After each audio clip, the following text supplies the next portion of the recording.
Petra Evangelical Deliverance Church presents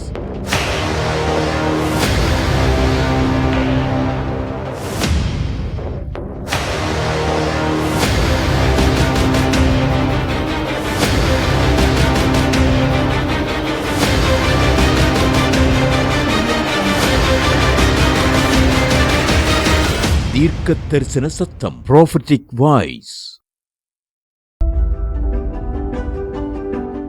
தேவ மனுஷன் Moses Melchizedek தேவனால் வல்லமையாய் பயன்படுத்தப்பட்டு வருகிற தேவ ஊழியர். அப்போஸ்தலர் அழைப்பை பெற்ற இவர் கடந்த 11 ஆண்டுகளாக பெட்ரா சுவிசேஷ விடுதலை சபையின் ஸ்தாபகராகவும் மேய்ப்பராகவும் பணியாற்றிக் கொண்டு வருகிறார். இவருடைய தலைமைத்துவத்திற்கு கீழாக அநேக ஊழியர்கள் எழுப்பப்பட்டு இருக்கிறார்கள். அநேக திருச்சபைகளும் தேசமெங்கும் ஸ்தாபிக்கப்பட்டு இருக்கிறது. நூற்றுக்கணக்கான குடும்பங்கள் விசேஷித்த தேவனுடைய அபிஷேகத்தின் மூலமாய் பிசாசின் கட்டுகளில் இருந்தும் பொல்லாத ஆவியின் வல்லமைகளில் இருந்தும் விடுதலை ஆக்கப்பட்டு குடும்பங்கள் கட்டப்பட்டு வருகின்றது. அநேக புதிய ஆத்துமாக்களுக்கு தேவனுடைய சுகமளிக்கிற வல்லமையையும் விடுதலையின் வல்லமையையும் தீர்க்க தரிசன வல்லமையையும் வெளிப்படுத்தி அற்புத அடையாளங்களின் மூலமாக சுவிசேஷத்தை வல்லமையாக பிரசங்கித்து வருகிறார். விசேஷமாய் 5 வித ஊழியங்களில் தேவன் தேவ மனுஷன் மோசஸ் மெல்கிசேதேக்கை பயன்படுத்தி வருகிறார். சபையை ஸ்தாபிக்கின்ற ஒரு அப்போஸ்தலராகவும் சபையை மேய்க்கின்ற ஒரு மேய்ப்பராகவும் பெட்ரா வேதாகம கல்லூரியின் போதகராகவும் தேசங்களுக்கு ஒரு தீர்க்கதரிசியாகவும் மற்றும் சுவிசேஷகத்தை அறிவிக்கின்ற ஒரு சுவிசேஷகராகவும் உலகமெங்கும் பிரயாணம் செய்து கொண்டிருக்கிறார். தீர்க்க தரிசன சத்தம், prophetic voice. நாம் ஆராதிக்கும் இயேசு என்றும் ஜீவிக்கிறாரே. அவர் தேவனாய் என்னோடு என்றும் பேசுகிறாரே. நாம் ஆராதிக்கும் இயேசு என்றும் ஜீவிக்கிறாரே. அவர் தேவனாயிருந்த என்னோடு பேசுகிறாரே. அவர் சிந்தின ரத்தம் மீட்பை தன்னதே. அவர் சுகவால் மறுபடியும் சொல்லுவோமாக. அவர் சிந்தின ரத்தம் மீட்பை தந்ததே. அவர் கொண்ட காயங்கள் சுகவால். அவர் என்னோடு இருந்தார் ஒரு சேனைக்குள் பாய்வு. இயேசு என்னோடு இருந்தார். இயேசு என்னோடு இருந்தார் ஒரு சேனைக்குள் பாய்வு. இயேசு என்னோடு இருந்தார் ஒரு மதிலை தாண்டுவே. உழுந்து போன என் வாழ்வை சீர்வழைத்தாரே. அரணான பட்டணம் போல் மாற்றி விட்டாரே. அரணான என் சத்துருக்கள் பின்னிட்டு ஓட செய்தாரே. என் எல்லை எங்கிலும் சமாதானம் தந்தாரே. என் சத்துருக்கள் பின்னிட்டு ஓட செய்தாரே. என் எல்லை எங்கிலும் சமாதானம் தந்தாரே. அவர் செய்த நன்மையை நான் சொல்லி துதிப்பேன். அவர் செய்த நன்மையை நான் சொல்லி துதிப்பேன். அவர் என்னோடு இருந்தார் ஒரு சேனைக்குள் பாய்வேன். இயேசு என்னோடு இருந்தார் ஒரு மதிலை தாண்டுவேன். இயேசு என்னோடு இருந்தார் ஒரு சேனைக்குள் பாய்வேன். இயேசு என்னோடு இருந்தார் ஒரு மதிலை தாண்டுவேன். ரட்சிப்பின் வைத்திருந்த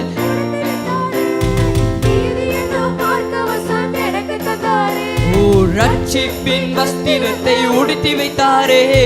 நீதி என்னும் மார்க்க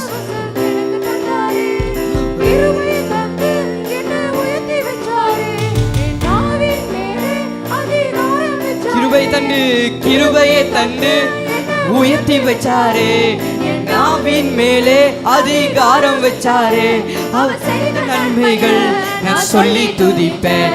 நான் செய்த நன்மைகள் நான் சொல்லி துதிப்பேன். என்னோடு இருந்தார் ஒரு சேனைக்குள் பாய்வேன். இயேசு என்னோடு இருந்தார் ஒரு சத்தத்தை உயர்த்தி இயேசு என்னோடு இருந்தார். இயேசு என்னோடு இருந்தார் ஒரு மதிலை தாழு. இயேசு என்னோடு இருந்தார் ஒரு சேனைக்குள் பாய்வேன். இயேசு என்னோடு இருந்தார் ஒரு மதிலை தாண்டுவேன். இயேசு என்னோடு இருந்தார் இயேசு என்னோடு இருந்தார் ஒரு மதிலை தாண்டுவேன். உழந்து போன என் கோலை துளிக்க செய்தாரே. ஜீவனது என் வாழ்க்கை ஜீவன் தந்தாரே. ஜீவன் நட்டு என் வாழ்வில் ஜீவன் தந்தாரே. என் சேனையை போல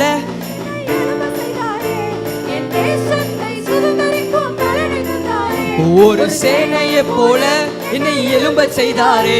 என் தேசத்தை சுதந்திரிக்கும் பலன் தந்தாரே. அவர் செய்த நன்மையை நான் சொல்லி துதிப்பேன். அவர் செய்த நன்மையை நான் சொல்லி துதிப்பேன். அவர் என்னோடு இருந்தார் ஒரு சேனைக்குள் பாய்வேன். இயேசு என்னோடு இருந்தார் ஒரு மதிலை தாண்டுவேன். இயேசு என்னோடு இருந்தார் ஒரு சேனைக்குள் பாய்வேன். இயேசு என்னோடு இருந்தார் ஒரு மதிலை தாண்டுவேன்.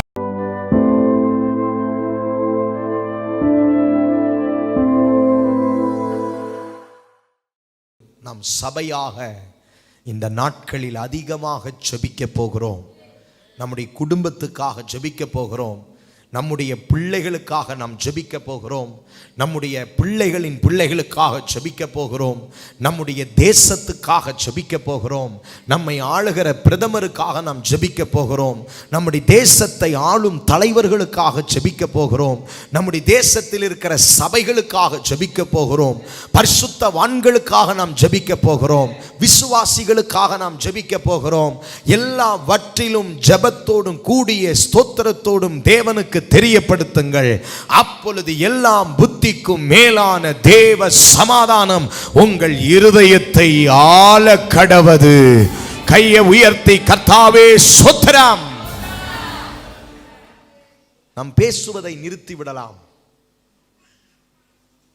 கூட்டம் கூடுவதை நிறுத்திவிடலாம். வீண் கதைகளை பேசுவதை நிறுத்திவிடலாம். வீணான நேரங்களை செலவிடுவதை நிறுத்திவிடலாம். இந்த நேரம் அவருடைய வருகையின் நேரம். நாம் இந்த நேரத்தில் ஜெபிக்காவிட்டால் நாம் மிகவும் பெரிய தப்பை செய்கிறோம் என்பதை இந்த மாலை வேளையிலே உணர்வோமாக. சபையே, இயேசு ஜெபிக்கிறவர்களை எடுத்துக்கொள்ள வருகிறார். வாலிப மகனே, எவ்வளவு நேரம் ஜெபிக்கிறீங்க? வாலிப மகளே, எவ்வளவு நேரம் ஜெபிக்கிறீங்க? சகோதரர்களே, புருஷர்களே, எவ்வளவு நேரம் ப்ரே பண்றீங்க? ஸ்திரீகளே, எவ்வளவு நேரம் ஜெபம் பண்றீங்க? உங்க வீட்டிலே ஜெப சத்தம், குடும்பமாக ஆராதித்து ஜெபித்து வேதம் வாசித்து பழக்கம் எவ்வளவு நாளாகி விட்டது? கர்த்தர் சொல்றாரு, இந்த மாதத்திலிருந்து ஒரு ஜெப பிரசன்னம். மாரநாதா, மாரநாதா. ஜெபத்திலே கர்த்தருடைய வருகைக்காக ஆயத்தமாகிற மாரநாதா என்ற ஒரு கூட்டத்தை கர்த்தர் எழுப்ப விரும்புகிறார். எல்லாரும் சொல்லுங்கள், எங்களை ஜெபிக்கிறவர்களாய் மாற்றும் ஆண்டவரே. ஜெபிக்கிற சபையாய் மாற்றும் ஆண்டவரே. ஜெபிக்கிற ஊழியர்களாய் மாற்றும் ஆண்டவரே. ஜெபிக்கிற தேவனுடைய ஜனங்களாக மாற்றும் ஆண்டவரே. எங்க நாவுக்கு காவல் வையும் ஆண்டவரே. அதிகமாக ஜெபிக்கவும் பேச்சை குறைக்கவும் உதவி செய்யும் ஆண்டவரே. ஒரு அல்லேலூயா சொல்லுங்க. ஆகவே தேவ பிள்ளைகளே, நீங்கள் இவைகளுக்கெல்லாம் தப்பி மனுஷகுமாரனுக்கு ஒரு முன்பாக நீங்கள் நிற்கும் ஒரு நாள் வருகிறது. அதற்காக நீங்கள் விழித்திருந்து என்ன செய்யணுமாம்? ஜெபிக்க வேண்டுமா? இப்போ தேவன் நியாயம் தீர்க்க வரப்போகிறார் என்று ஒருவருக்கு ஒருவர் மாரநாதா மாரநாதா என்று சொல்லிக் கொண்டார்களாம். நாமும் இந்த கடைசி நாட்களில் ஒருவரை ஒருவர் பார்க்கும் பொழுதெல்லாம் மாரநாதா, இயேசு வருகிறார். ஆமே. ஏதாவது ஒரு காரியத்தை பற்றி ஒருவருக்கு ஒருவர் நீங்க பேசிக்கொள்ளும் பொழுது சொல்லுங்கள், மாரநாதா, இயேசு வருகிறார். அல்லேலூயா. அநாத்தமா, கர்த்தரிடத்தில் அன்பு கூறாதவர்கள் தடை செய்யப்படுவார்கள், சபிக்கப்படுவார்கள். நாம் அன்பு கூறுவோமாக. அநாத்தமா மாரநாதா, அநாத்தமா மாரநாதா. எல்லாரும் இந்த வார்த்தையை சொல்லுங்கள். அநாத்தமா மாரநாதா, அநாத்தமா மாரநாதா. அல்லேலூயா. அப்படி சொல்ல சொல்ல சொல்ல நம்ம எல்லாருக்குள்ளேயும் ஒரு பெரிய ஆயத்தம் உண்டாகுது. நாம் எல்லாரும் ஆண்டவருடைய வருகைக்கு கடந்து செல்ல. ஆமென் சொல்லுங்களேன் பார்க்கலாம். வீணான காரியத்தை விட்டு அவருடைய வருகைக்கு ஆயத்தமாகிற சிந்தை உள்ளவர்களாக, இருதயம் உள்ளவர்களாக மாறுவோம். ஆமென். இப்போ மாரநாதா அவர் சீக்கிரமாய் வருகிறார் என்று சொல்லும்போது அவருடைய வருகைக்கான அடையாளங்களை சீஷர்களில் ஒருவர் போய் இயேசுவிடத்தில் கேட்டப்போ இயேசு ஒரு உவமையை அவர்களுக்கு சொல்லி வருகையின் அடையாளங்களை காண்பித்து கொடுத்தார். அதெல்லாம் நம்ம கடந்த வாரம் தியானிச்சோம். எத்தனை பேர் ஞாபகம் வச்சிருக்கிறீங்க? Praise the lord. வாசிக்கலாம். மத்தேயு 24 அதிகாரம் 3வது வசனம். பின்பு அவர் ஒலிவ மலையின் மேல் உட்கார்ந்திருக்கையில் சீஷர்கள் அவரிடத்தில் தனித்து வந்து இவைகள் எப்பொழுது சம்பவிக்கும்? உம்முடைய வருகைக்கும் உலகத்தின் முடிவுக்கும் அடையாளம் என்ன? எங்களுக்கு சொல்ல வேண்டும் என்றார்கள். உம்முடைய வருகைக்கும் உலகத்தினுடைய முடிவுக்கும் அடையாளங்கள். அப்பதான் ஆண்டவர் இயேசு நிறைய அடையாளங்களை சொல்லிக்கொண்டே வந்து 32வது வசனத்துல ஒரு விஷயத்தை அவர்களுக்கு ஓமையாக சொல்லுகிறார். வாசிங்க. அத்தி மரத்தினால் ஒரு உவமையை கற்றுக்கொள்ளுங்கள். ஒரு ஓமையை கற்று கொள்ளுங்கள். அதிலே இளங்கிளை தோன்றி துளிர் விடும்போது வசந்த காலம் சமீபமாயிற்று என்று அறிவீர்கள். வசந்த காலம் சமீபமாயிற்று என்று சொல்லுங்கள். அப்படியே இவைகளெல்லாம் நீங்கள் காணும்போது அவர் சமீபமாய் வாசலருகே வந்திருக்கிறார் என்று அறியுங்கள். ஒரு அல்லேலூயா போடுங்க பார்க்கலாம். இங்கே ஒரு தமிழ் எரர் நடந்திருக்குது பைபிள்ல. இந்த காலம் வசந்த காலம் என்று சொல்லப்படுகிற காலத்தை ஆங்கில வேதத்திலையும் சரி, கிரேக்க பாஷையிலும் சரி, அது வசந்த காலம் அல்ல. அது என்ன காலம்னு சொல்லி கொடுத்த? எல்லாரும் சத்தமா சொல்லுங்க. கோடை காலம். 32 வசனத்தை போடுங்க. அது என்ன காலம்? கோடை காலம். அருமையானவர்களே, சம்மர் வரும்போது நீங்கள் இயேசு கிறிஸ்து ரகசிய வருகையிலே எங்கே வந்துட்டார்னு அறியுங்க. வாசலருகே வருந்து விட்டார் என்பதை அறியுங்கள் என்று சொல்லுகிறார். தேவ பிள்ளைகளே, ஒரு அத்தி மரத்துக்கு 5 காலங்கள் இருக்கிறது. நம்பர் 1 இலை உதிர் காலம். நம்பர் 2 குளிர் காலம். நம்பர் 3 வசந்த காலம். நம்பர் 4 கோடை காலம். 5வது கனி முதிர்ச்சி காலம். லேட் சம்மர் என்று அந்த நீங்கள் கனி முதிர்ச்சி காலத்துக்கு முன்பாக கோடை காலம். எல்லாரும் சொல்லுங்கள். கோடை காலம். இந்த கோடை காலத்துல தான் நீங்கள் என்னவென்று அறியணும்? இயேசு ரகசிய வருகையில் நம்ம எல்லாரையும் எடுத்துக்கொள்ள வாசலருகே வந்து விட்டார்.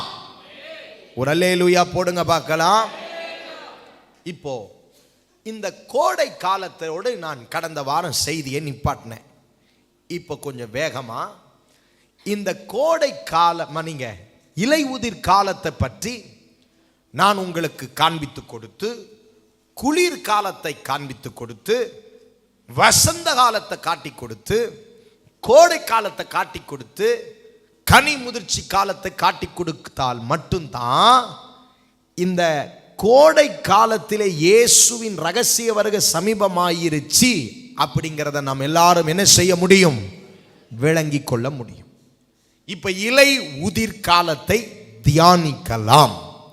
எத்தனை பேர் ஆயத்தமா இருக்கிறீங்க? Price the Lord.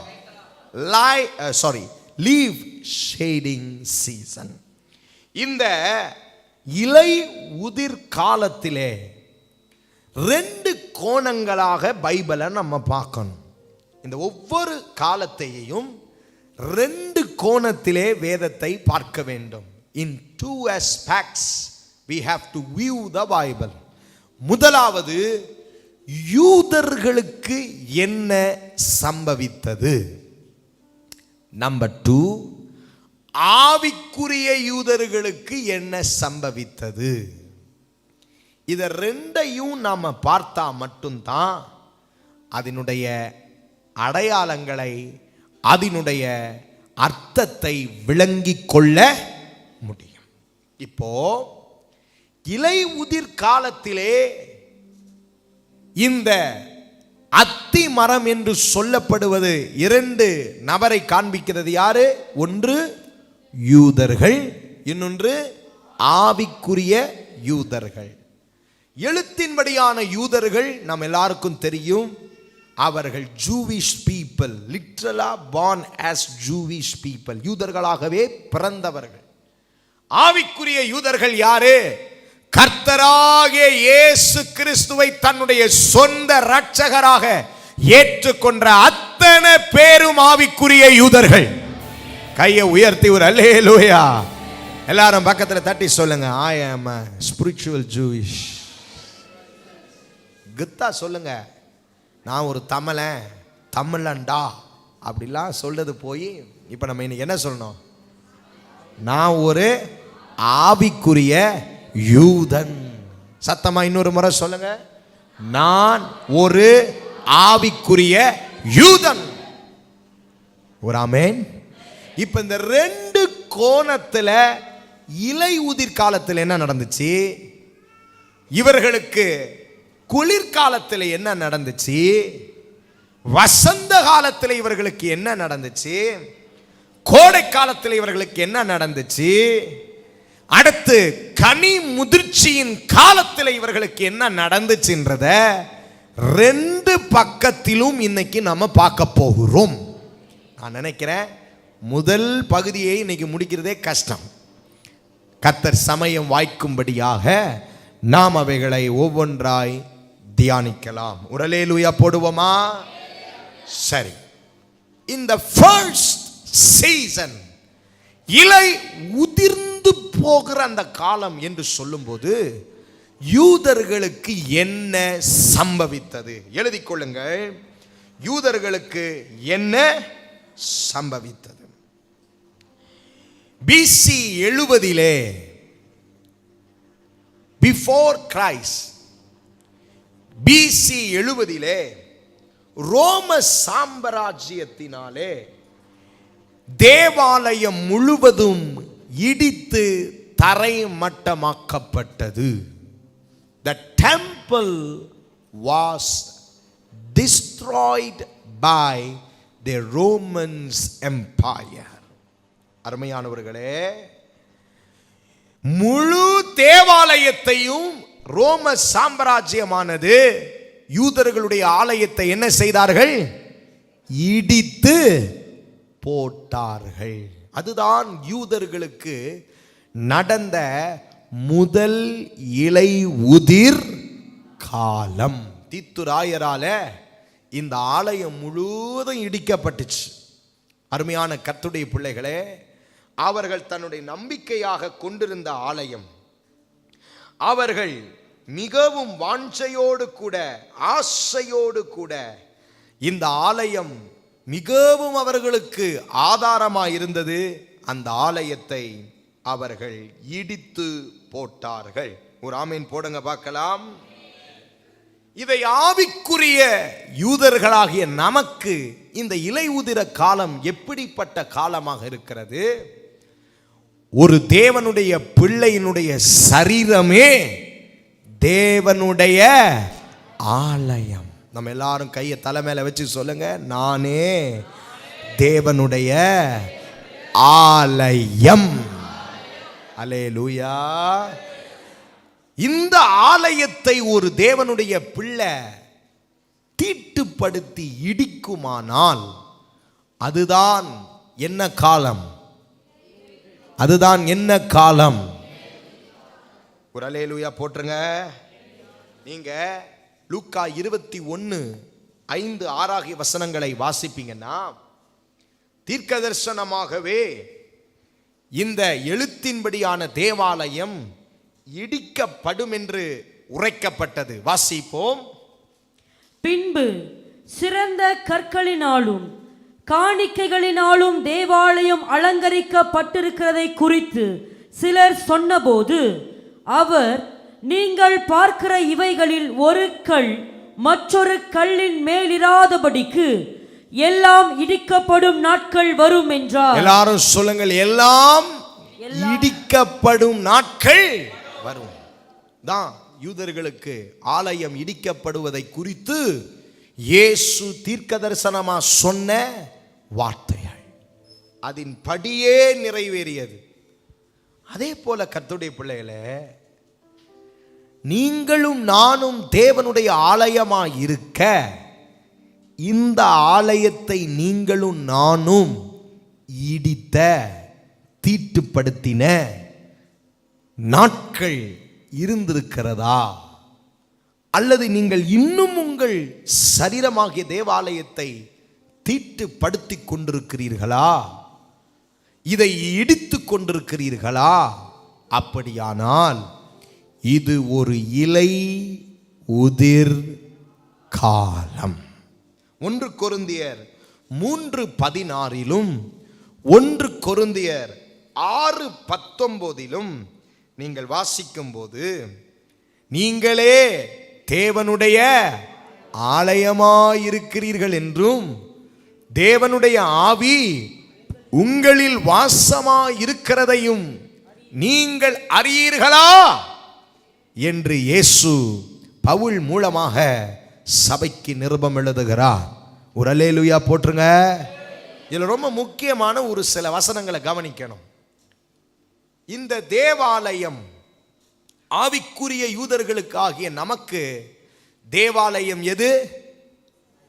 சத்தமா பேசுங்க. இந்த ஆவி, இந்த ஆத்துமா, இந்த சரீரம், இதற்குள்ளதான் தேவாவி வாசம் பண்ணுகிறார். இதை ஒருவன் இடிக்கவும் கூடாது, ஒருவன் தீட்டுப்படுத்தவும். எப்படிங்க ஒருவன் இதை தீட்டுப்படுத்துகிறான், எப்படிங்க ஒருவன் இதை இடித்து போடுகிறான் என்று நீங்கள் 1 கொரிந்தியர் 3:16-17 ஆகிய வசனத்தை வாசிக்கலாம். 1 Corinthians chapter 3 verse 16 and 17. நீங்கள் தேவனுடைய ஆலயமாய் இருக்கிறீர்கள் என்றும் தேவனுடைய ஆவி உங்களில் வாசமாய் இருக்கிறார் என்றும் அறியாதிருக்கிறீர்களா? ஒருவன் தேவனுடைய ஆலயத்தை கெடுத்தால் அவனை தேவன் கெடுப்பார். ஒருவன் தேவனுடைய ஆலயத்தை கெடுத்தால் அவனை தேவன் கெடுப்பார். ஒருவன் தேவனுடைய ஆலயத்தை கெடுத்தால் அவனை தேவன் கெடுப்பார். ஒருவன் தேவனுடைய ஆலயத்தை கெடுத்தால் அவனை தேவன் கெடுப்பார். இவ்வளோ வைராக்கியமாக தேவன் உங்கள் சரீரமாகிய ஆலயத்தின் மேல் பக்தி வைராக்கியம் கொள்ளுகிறார். ஒரு அல்லேலூயா போடுங்க பார்க்கலாம். இந்த இலை உதிர் காலம் நமக்கு வரக்கூடாது. கிறிஸ்தவ வாழ்க்கையில நாம் இலை உதிர் காலமாகிய நம்முடைய சரீரமாகிய தேவாலயத்தை இடித்து போடுகிற காலமோ தீட்டுப்படுத்துகிற காலமோ நமக்கு ஒரு நாளும் வரவே. இந்த ஆலயத்தை நாம் காத்து கொள்ள வேண்டும். இன்னைக்கு ராபோஜனத்தை எடுக்க வந்திருக்கிறோம்.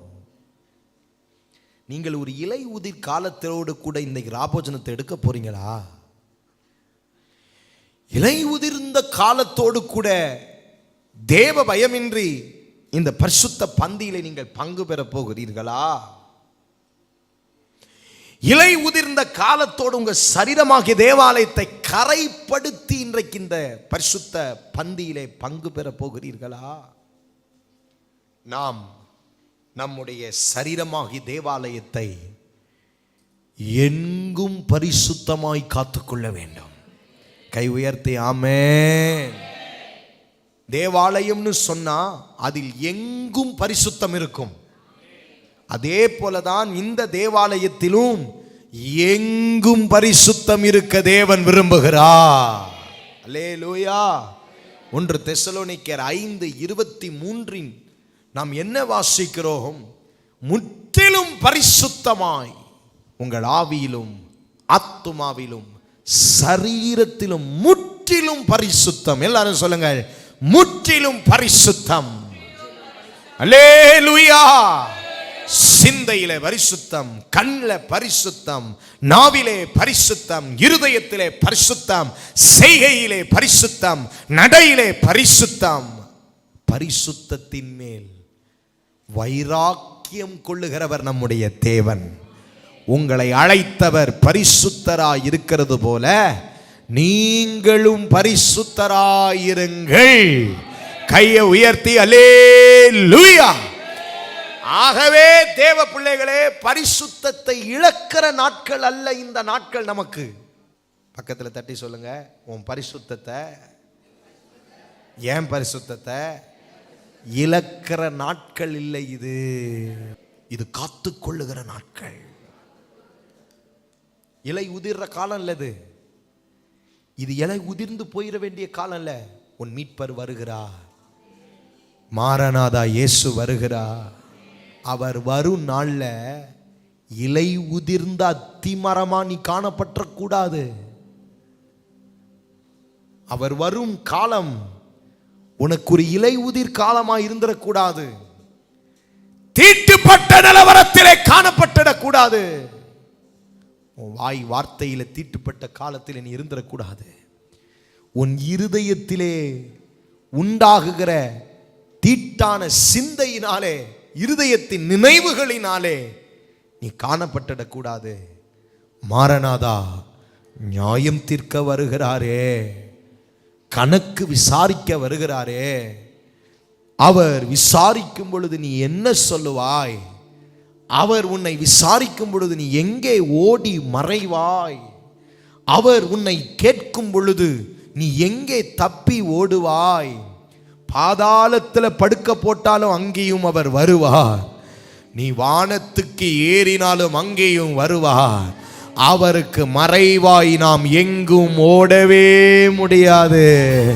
கையை உயர்த்தி, ஆண்டவரே நான் எங்கேயும் ஓட முடியாது. Price the Lord. உங்கள் ஜாய் டிவியில் திங்கள் முதல் வெள்ளிக்கிழமை வரையிலும் தினமும் இரவு 9 மணி முதல் 9:30 மணி வரையிலும் தீர்க்க தரிசன சத்தம் என்ற நிகழ்ச்சியை காணத் தவறாதீர்கள். உங்கள் ஜெப தேவைகளுக்கும் மேலும் ஆலோசனைகளுக்கும் தொடர்பு கொள்ள வேண்டிய முகவரி: pastor R. Philip, Petra evangelical deliverance church, Anbu Nagar, வஞ்சியாபுரம் பிரிவு, பொள்ளாச்சி, கோயம்புத்தூர் 642006.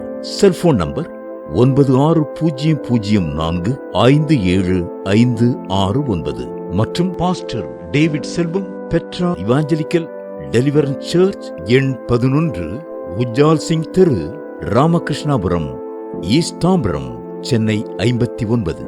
தொடர்பு கொள்ள 8939676077. Our address: Petra Evangelical Deliverance Church, number 6, Jalan, PTP 1/1, Taman, Perindustrian, Tosik, Perdana 47120, Puchon. For prayers 601163921522.